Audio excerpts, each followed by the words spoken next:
The DUP and Sinn Féin have said they are close to a deal on devolution of justice powers as talks continue. The parties said that though some issues remain to be dealt with, they were confident of reaching agreement. Meanwhile, David Cameron has been attempting to restore the traditional link between the Conservative Party and the Ulster Unionist. But will he succeed? Michael Crick has been to Northern Ireland to find out. This is an important moment in our history. In an ancient orange hall in East Belfast last Friday, an old-style rally for a very new force in Northern Ireland politics. Traditional unionist voice.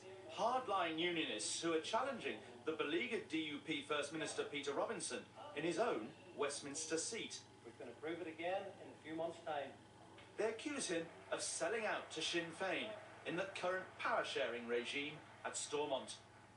Never again will we accept as of right places in government for IRA Sinn Féin. Never again will we tolerate being denied an opposition.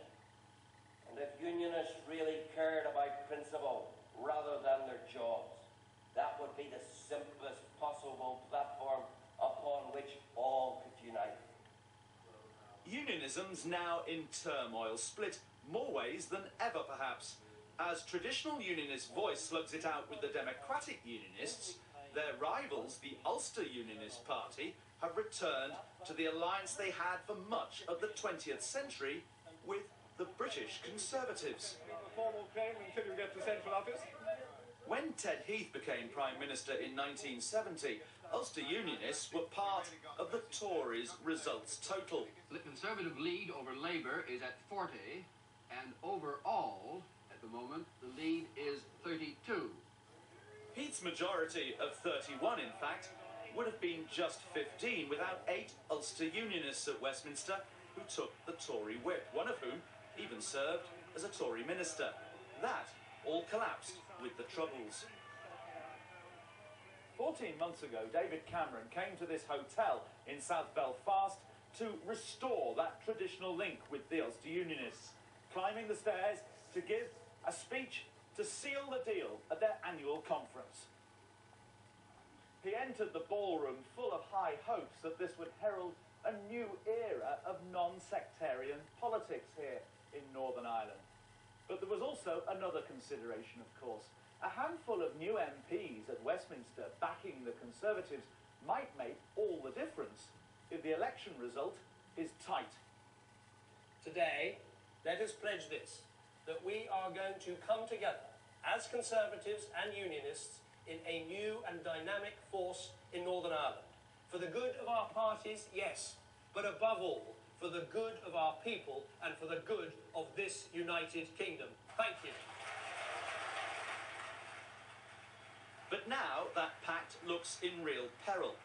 With the Democratic Unionists weakened by the rise of TUV and the personal problems of Peter Robinson and his wife, and the prospect that the former IRA leader Martin McGuinness might become First Minister after the next Stormont elections, the DUP too has been flirting with the Ulster Unionists.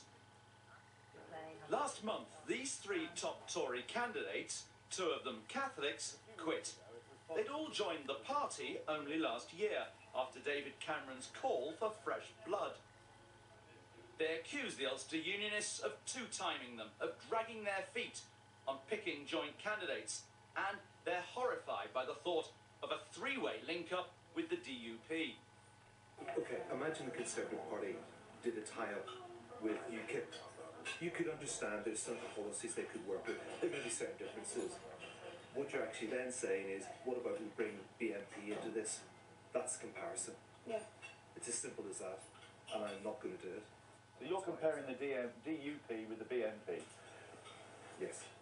Yes, I'm disappointed those candidates have decided to stand down, but we have many more candidates coming through, and we will come through with a list of 18 candidates who will represent a modern, outward-looking, non-partisan Northern Ireland. Owen Paterson is set to be Northern Ireland Secretary if there's a Cameron government. Is it possible for the Ulster Unionists to have a pact with the DUP and a pact with you? No, emphatically not. And what about a 3-way pact? What about that? No. Why not? In fact, a question of values. I mean, we want to represent a forward-looking, non-partisan, non-polarised Northern Ireland.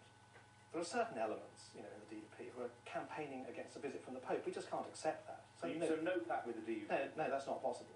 And yet, last Thursday, the BBC reported a clandestine meeting in December between the Ulster Unionists and the Democratic Unionists, held at a highly symbolic location, the Belfast HQ of the Protestant Orange Order.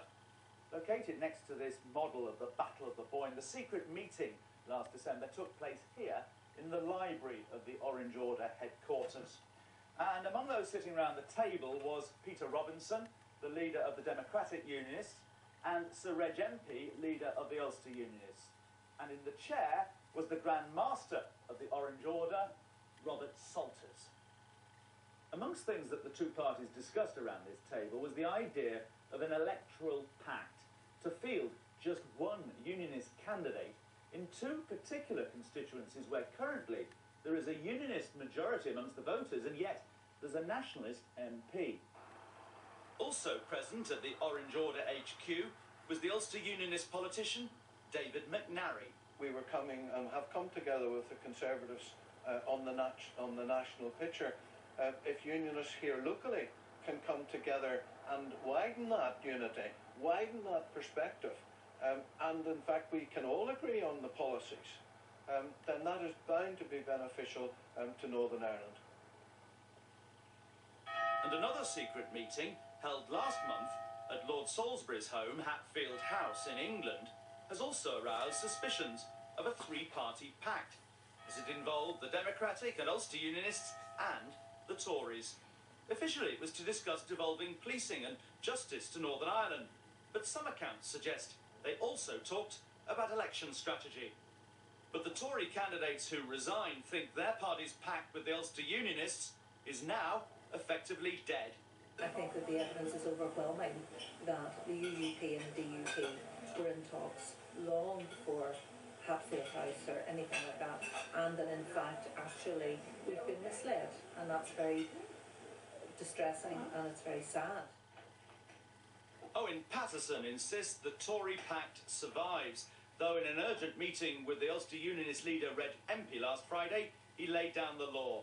No three-way deal, it's them or us. There is only one pact, that is the Ulster Unionist Party and the Conservative Party, working together as Conservatives and Unionists. If the Ulster Unionists have a pact with the DUP in a couple of seats, your pact with them is over, is it? Yes. No, categorically. And their values are different. We want to work with the Unionists who are non-sectarian, who believe in power sharing, who want to make the executive work, who want to get devolution policing through and to move on to the issues that really concern people, and move on to a non-polarised politics here. That is absolutely clear. 94 days before likely polling day, the prospects for those committed to the union here are far from clear. Amid current tensions, though, Northern Ireland looks rather more likely to return to tribal politics than the new politics espoused by David Cameron.